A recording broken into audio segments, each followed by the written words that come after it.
तर पहा, समोरील नोटबुकमध्ये मी भूगोल या विषयाचे थोडक्यामध्ये पाठवाचन काढलेले आहे.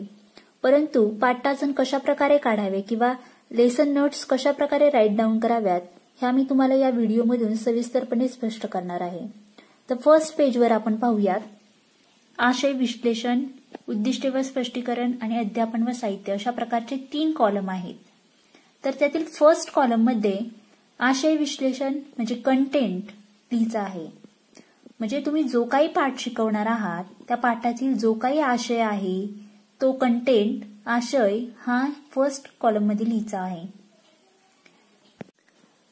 तर पहा, यामध्ये नेक्स्ट कॉलम आहे उद्दिष्टे व स्पष्टीकरण. आशयाला अनुसरून जे काही उद्दिष्टे व स्पष्टीकरणे येणार आहेत ती तुम्ही सेकंड कॉलम मध्ये लिहिणार आहात. आणि थर्ड कॉलम मध्ये अध्यापन व साहित्य, टीचिंग एड्स, म्हणजे तुम्ही पाठ शिकवताना ज्या काही साहित्य साधनांचा वापर करणार आहात त्यांची नावे थर्ड कॉलम मध्ये राईट डाऊन करायची आहेत. आता सेकंड कॉलम मध्ये पहा, सेकंड कॉलम मध्ये तुम्हाला उद्दिष्टे व स्पष्टीकरणे लिहायची आहेत. त्यातील फर्स्ट पॉइंट आहे ज्ञान. ज्ञानामध्ये तुम्ही एक उद्दिष्ट आणि एक स्पष्टीकरण राईट डाऊन करायचं आहे. एक एक्झाम्पल म्हणून मी तुम्हाला एक उद्दिष्ट आणि स्पष्टीकरण वाचून दाखवते. त्यातील फर्स्ट उद्दिष्ट आहे ज्ञानामधील विद्यार्थ्यांना भारतातील विविध प्रेक्षणीय स्थळांची माहिती समजून घेण्यास मदत करणे. तर त्याला अनुसरून स्पष्टीकरण आलेलं आहे की विद्यार्थी भारतातील विविध पर्यटन स्थळांविषयी माहिती सांगतो. म्हणजे आशयाला अनुसरून एक उद्दिष्ट घेतलेलं आहे की विद्यार्थ्यांना प्रेक्षणीय स्थळांची माहिती करून देणे हे एक उद्दिष्ट आहे. आणि त्यालाच अनुसरून स्पष्टीकरण आलेले आहे की विद्यार्थी भारतातील विविध पर्यटन स्थळांविषयी माहिती सांगतो. अशाच प्रकारे नेक्स्ट पॉइंटमध्ये देखील राईट डाऊन करायचं आहे उद्दिष्ट आणि स्पष्टीकरण. तर नेक्स्ट पॉइंट आहे आकलन. यामध्ये देखील आशयाला अनुसरूनच उद्दिष्टे आणि स्पष्टीकरण राईट डाऊन करायचं आहे. यातील थर्ड पॉइंट आहे उपयोजन. उपयोजन देखील आशयाला अनुसरूनच राईट डाऊन करायचं आहे, ज्यामध्ये उद्दिष्ट आणि स्पष्टीकरण हे दोन्ही पॉइंट येतील.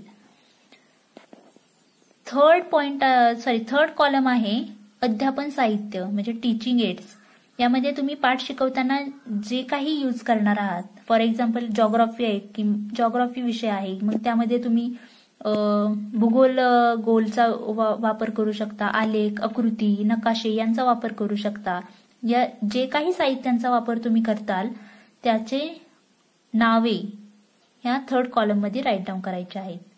आता नेक्स्ट पार्ट आहे शिक्षक कृती व विद्यार्थी कृती म्हणजे teacher activity and student activity. ही तुम्हाला राईट डाऊन करायची आहे.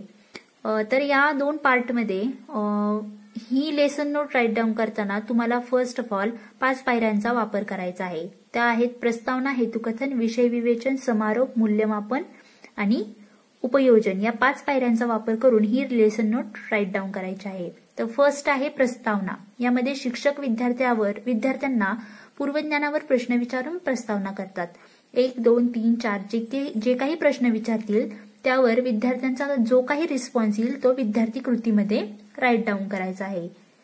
जसं की मी इथे लिहिले आहे की विद्यार्थी उत्तरे देतात. मग जो काही प्रश्न आहे त्याला अनुसरून जे काही आन्सर आहे ते विद्यार्थी कृतीमध्ये राईट डाऊन करायचे आहे.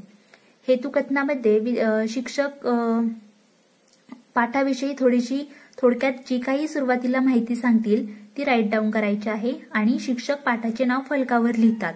असं राईट डाऊन केल्यावर विद्यार्थ्याचा त्याच्यावर रिस्पॉन्स काय येतो, थोडक्यात सांगितलेल्या माहितीवर रिस्पॉन्स आलाय की विद्यार्थी श्रवण करतात. आणि नेक्स्ट आहे विद्यार्थी पाठाचे नाव वहीत नोंदवतात. म्हणजे शिक्षक पाठाचे नाव फलकावर लिहितात व विद्यार्थी ते पाठाचे नाव त्यांच्या वहीत नोंदवतात. हे सेकंड कॉलम मध्ये येणार. विषय विवेचनामध्ये आता पहा काय काय येतं. विषय विवेचनामध्ये विद्यार्थी XYZ ची माहिती सांगतात. म्हणजे पाठाला अनुसरून जी काही आशयातील माहिती आहे ती सांगतात. त्या आशयाला अनुसरून फोटो दाखवतात. आशयाला अनुसरून व्याख्या सांगतात किंवा उदाहरणे सांगतात त्या पाठातील आशयाविषयी आणि सविस्तर माहिती स्पष्ट करतात. या सर्व गोष्टी विषय विवेचनामध्ये राईट डाऊन करायच्या आहेत. सविस्तरपणे राईट डाऊन करायच्या आहेत. मी थोडक्यात लिहिलेल्या आहेत. आणि त्यावर विद्यार्थ्यांचा जो काही रिस्पॉन्स येईल, फॉर एक्झाम्पल शिक्षक माहिती सांगतात तर विद्यार्थी श्रवण करतात. शिक्षक फोटो दाखवतात तर विद्यार्थी निरीक्षण करतात. अशा प्रकारे राईट डाऊन करायचं आहे. समारोपनामध्ये शिक्षक कशा प्रकारे समारोपन करतात ते राईट डाऊन करायचं आहे. फॉर एक्झाम्पल, आपण आज या पाठामध्ये स्वदेशी व परदेशी पर्यटनाविषयी माहिती घेतली, याचा अभ्यास केला. अशा प्रकारची माहिती समारोपनामध्ये लिहायची आहे. समारोपमध्ये लिहायची आहे. मूल्यमापनामध्ये विद्यार्थ्यांना काही प्रश्न विचारायचे आहेत, जेणेकरून कशा प्रकारे त्यांना पाठ समजला आहे ते आपल्याला समजेल. आणि उपयोजनामध्ये काही प्रश्न त्यांना सोडवायला द्यायचे आहेत. फॉर एक्झाम्पल, रिकाम्या जागा, जोड्या लावा, वेगळा विषय असेल कोणता इंग्लिश सारखा, मराठी सारखा तर वेगळा शब्द ओळखा. अशा प्रकारचे छोटे मोठे प्रश्न त्यांना सोडवण्यासाठी द्यायचे आहेत. आणि स्वाध्यायामध्ये तुम्ही त्यांना गृहपाठ कशा प्रकारे देता, पाठाला अनुसरून, आशयाला अनुसरून एक स्वाध्याय द्यायचा आहे. व पुढे ते विद्यार्थी वहीत राईट डाऊन करतात वगैरे. अशा प्रकारे विद्यार्थी कृतीमध्ये राईट डाऊन करायचं आहे.